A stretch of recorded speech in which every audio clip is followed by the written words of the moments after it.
Hi there crafters, it's Dawn here at Homespun Creations. As some of you know, I've not been too well of lately, and I'm still battling a few issues, so I don't want to do any live videos, but I just thought I'd put together some short videos just to let you know I'm still out there and yeah, keep you in the mood for crafting. So I thought I would start covering the Sizzix Big Shot. Carol specifically asked about the Sizzix, and I've had mine for many years now, so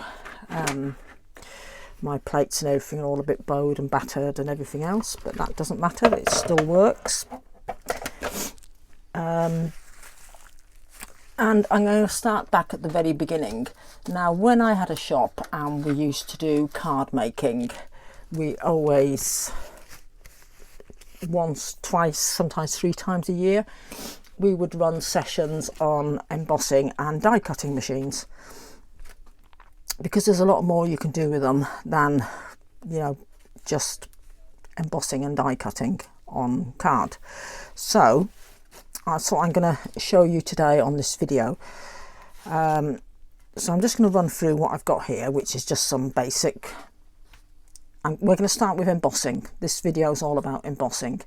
So I don't know how well you can see that one, but that one is embossed, and this is actually a pearlized textured card.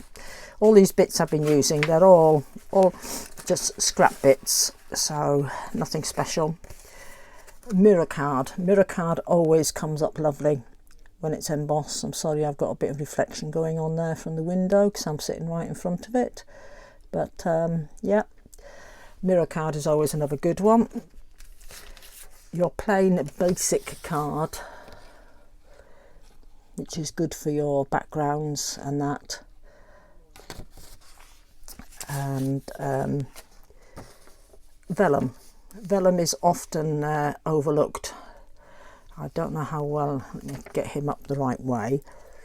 I don't know how well you can see that, but yeah, vellum comes out really good in embossing folders.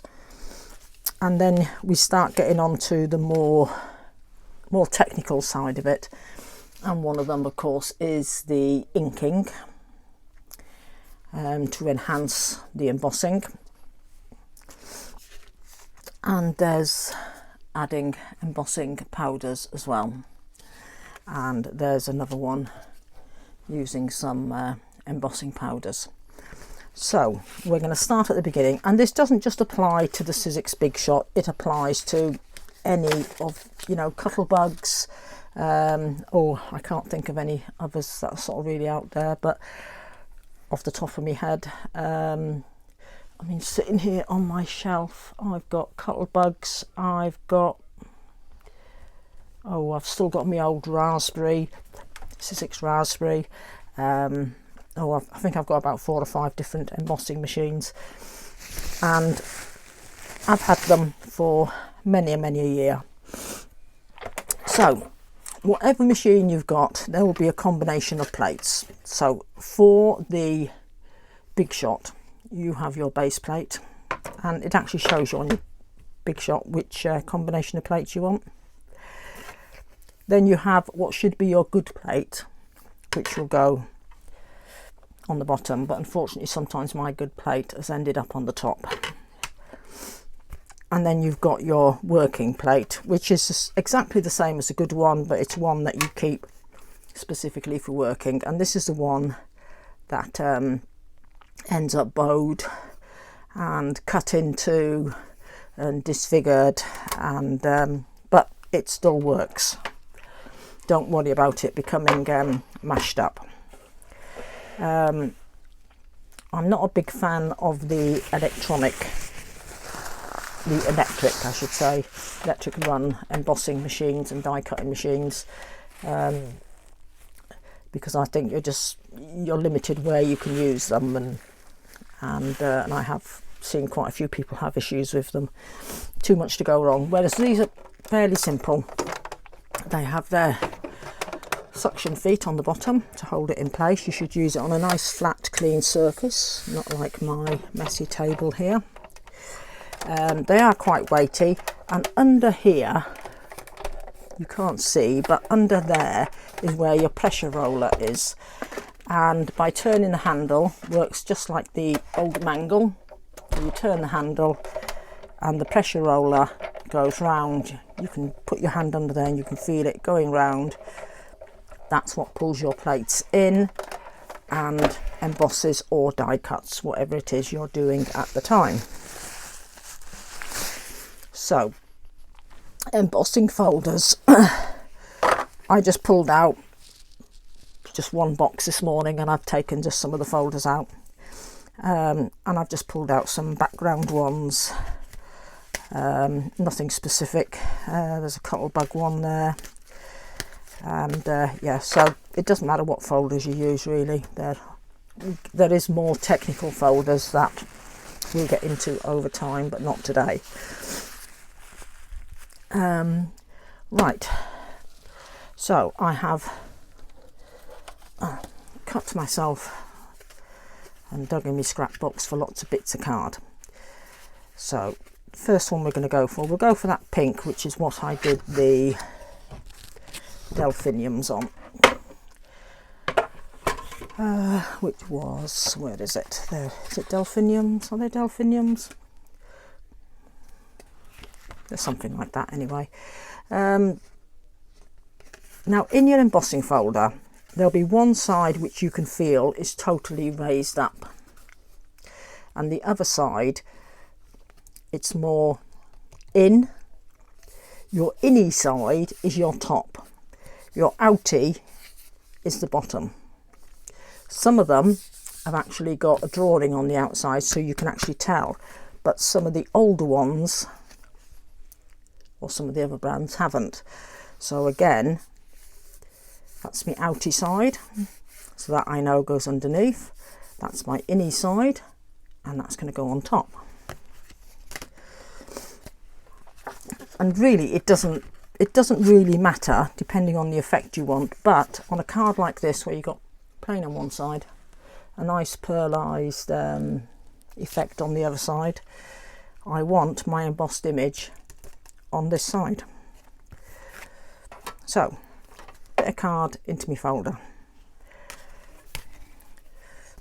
sandwich it between my two plates.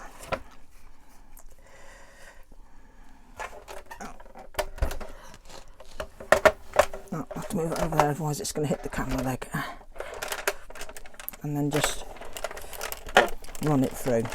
You'll hear cracking and things like that, don't worry about it, it's all part of the process. Right, so take the top plate off, take the other plates off. If when you're turning the handle you feel real resistance and you're going to really struggle to turn it, stop. That probably means your card is too thick. So open the folder and out it comes. There we go. Very simple, very easy to do, but very effective. So that is basically ready. Cut it off, put it on the front of a card, add a bow, add a greeting, and that's that one done. So yeah, very, very quick and easy. Or you can turn them into gift tags, turn them into whatever you want. Right, so that's the basic embossing. Right, let me now show you on a bit of metallic card. I like working with metallic card. I do think embossing lends itself to metallic. Right, we're going to do a different image from what we did last time. So, metallic side up. So again, the inny side, textured inny and outie.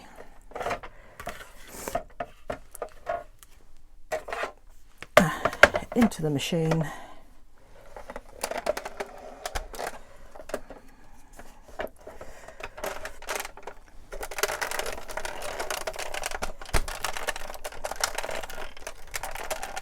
you really want to work on a flat surface. I'm working on an uneven surface here, half on the glass board and half off, which doesn't help.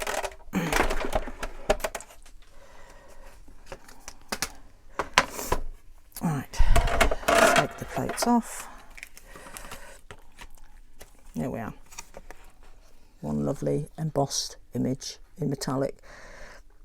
And like I say, I do think embossing lends itself very well to metallic.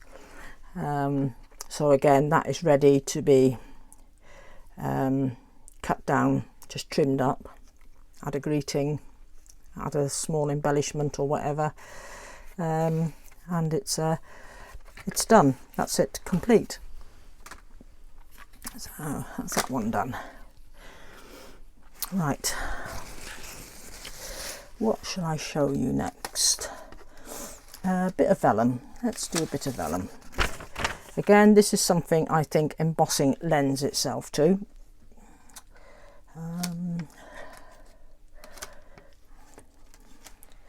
Right, we'll do this image this time on the vellum with the trees.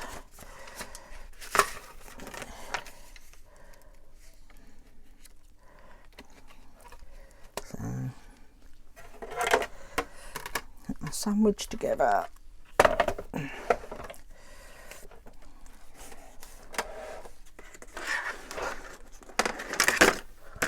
I should have moved over onto the big table to work, but didn't think about it. There we go.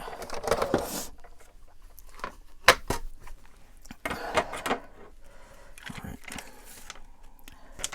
One nice crisp image. Yeah, and like I say, I vellum metallic card.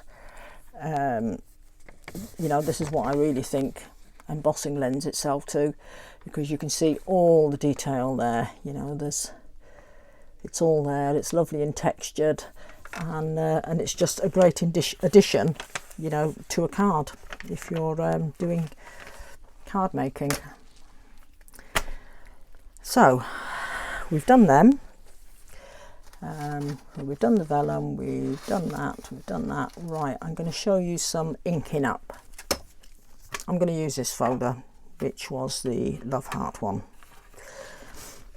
Right, the inking up we're going to do is, I did that one in on the leaves, but we're going to do this one, and I've got an imperial purple there. So what colour is that? It's sepia. What colour is that? Oh, that's satin red. Let's do satin red as it's Love Hearts. Now, so again, you can feel you've got your raised underside and you've got your debossed upper. So we're going to ink the embossing folder, not the card. Now you want to use a pigment ink. You do not want to use a permanent ink, because otherwise you'll stain your embossing folder. So basically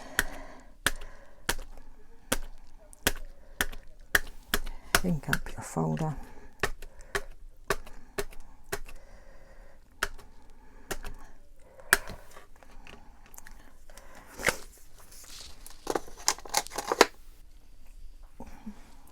A bit of card.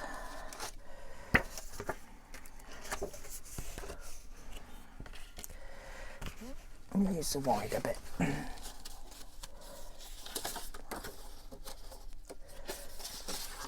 I mean, I don't even know whether any of these folders are still around today, you know. Some of them I've had for a very, very long time. So, close the embossing folder over the card, put our top plate on, and run our sandwich through the machine.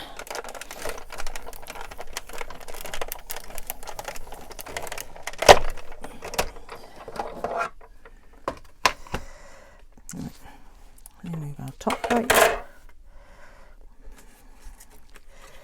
our card, and there you go, all inked up Lovely, lovely effect, great for backgrounds. And once you've done it, clean your embossing folder down. Oh, good old baby wipes. Like I say, do not use a permanent ink. You want to use a pigment, so you can clean it off afterwards. And then just leave it sitting open to dry. You don't want to put it away and it's while it's closed.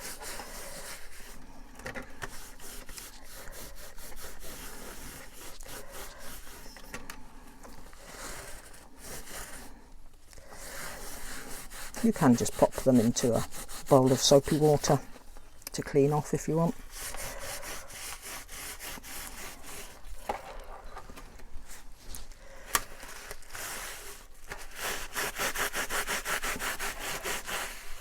There we go. We leave that one over there to air dry. Yeah, so I do like that effect. You know, it's a great background for a card, and very easy to do. And all you need is one ink pad. And you know, when you think you could do that effect, you could do you know, you could do the vellum. I should have actually done this, you know, just to show you.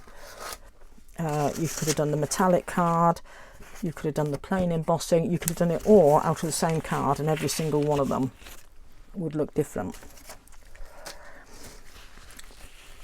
Right then, I haven't got a bin here beside me. Let me. Now, what shall we do? So we've done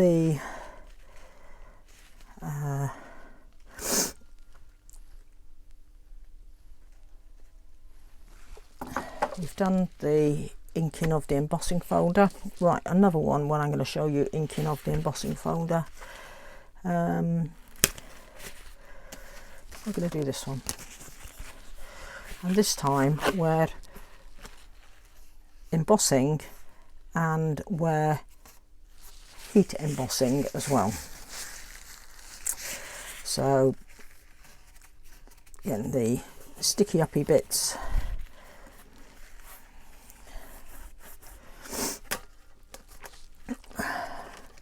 and then I need to find a bit of card.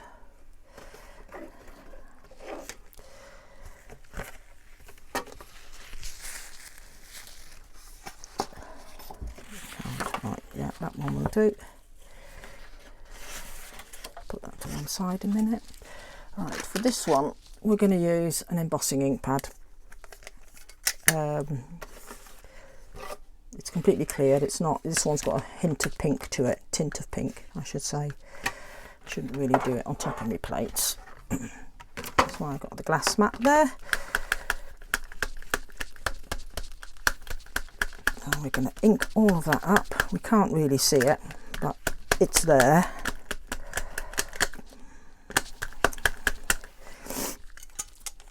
And basically embossing ink is like a sticky ink.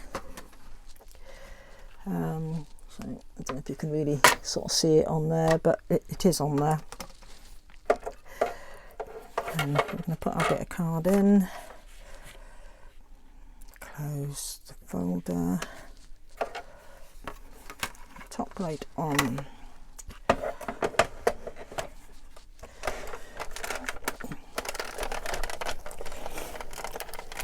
Run it through the machine.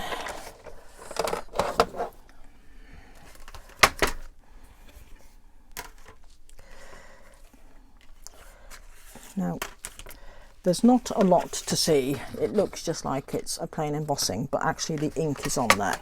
Let's move all that out of the way.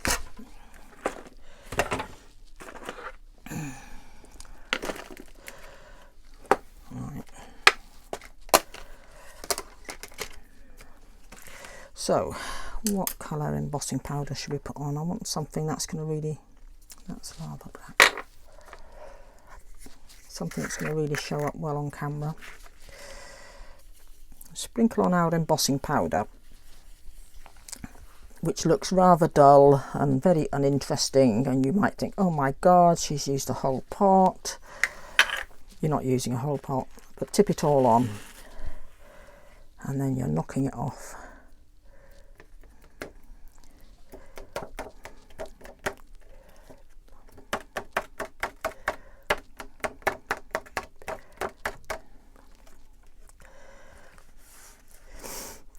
And then you can look at your image. That needs to go back in the pot before you knock it over and spill it everywhere. So you really do use only a small amount.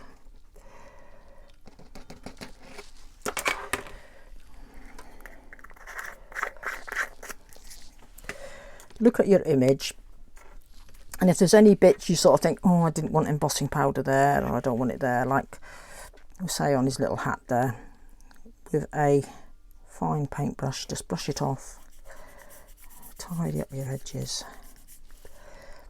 Let's take it off his hat there as well.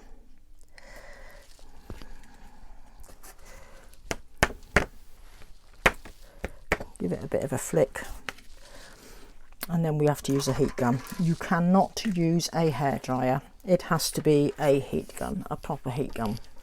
Not a paint stripper, too hot, too powerful, but just a heat gun. Turn it on, let it warm up. It is hot. I don't know how well you can hear me over this, but don't waft it around like that. That isn't how you use a heat gun. Concentrate on one area. As soon as you see the powder start to change, you move it on.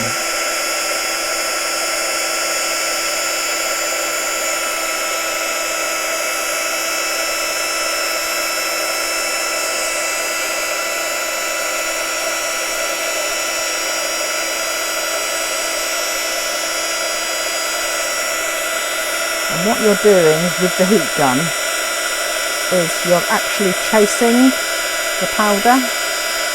So where you've seen it change, you're moving it on.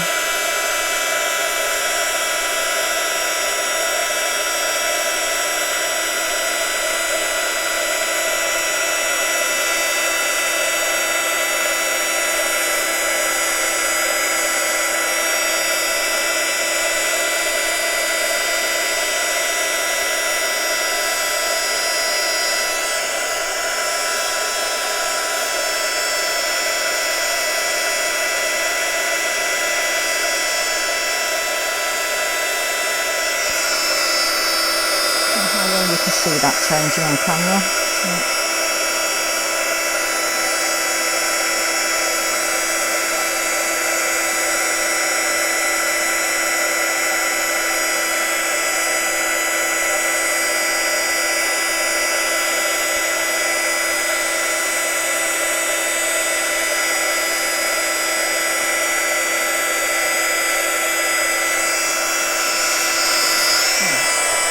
Pick it up again so you can see it.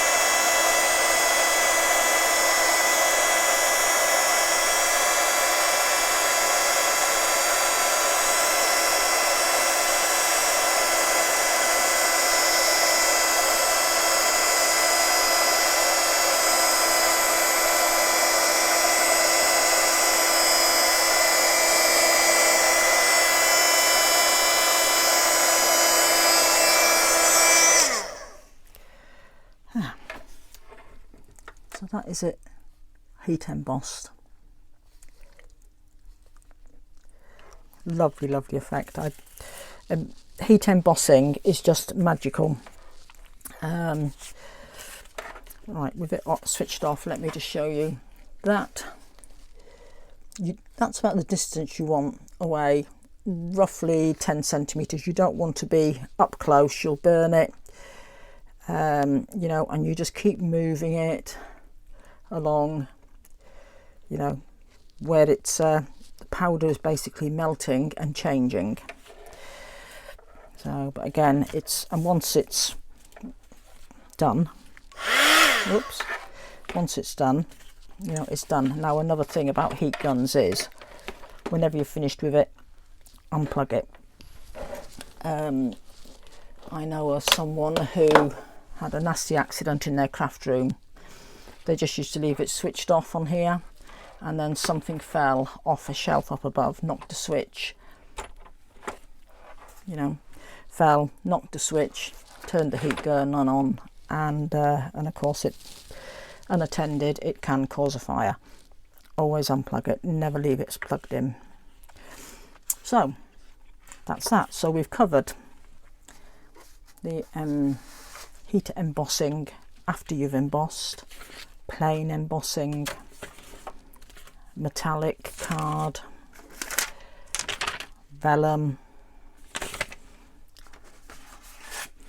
inking, and I think that was everything in my little pile.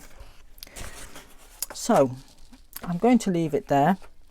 Like I say, this is just an introduction into what you can do with the Big Shot.